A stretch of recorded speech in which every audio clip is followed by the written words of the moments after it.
Hi guys, eto nga, meron akong perfume dito. Bibigyan natin sa mami ni Kyle. Try natin sa kanya.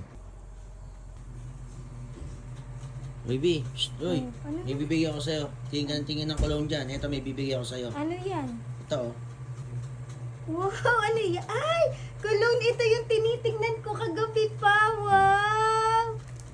Wow! Sino ibigay na to? Kami ni Kyle. Wow! Sige nga. Humihin nga natin. Wow! Wow! Ganda ng packaging ah. Wow, sosyal. Taray. Try natin.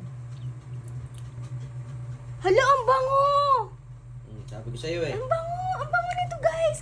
Ano siya, para siyang vanilla. Tingnan naman natin tong isa. Ang ganda ng packaging niya, guys. Hala! Amoy coffee. Ang bango. Lalo na yung sa mga coffee lover dyan. Ay, magugustuhan nyo to, promise. Ang bango niya, grabe. Ay!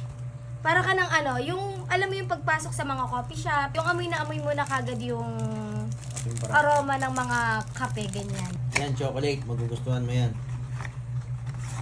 So, ayan guys, cappuccino. Sino mahilig dyan sa mga, cappuccino lover?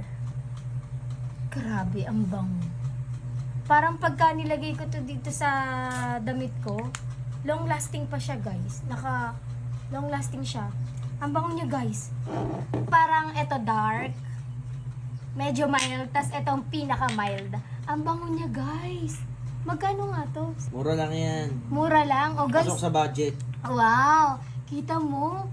Nagkakaubusan din talaga sila ng ganito guys. Dahil ang mura nga lang ng ganito nila. Tapos lagi silang sold. Kaya naman marami ng stock. Alam niya na ha. Click the yellow basket. Yun lang. Thanks for watching. Bye-bye.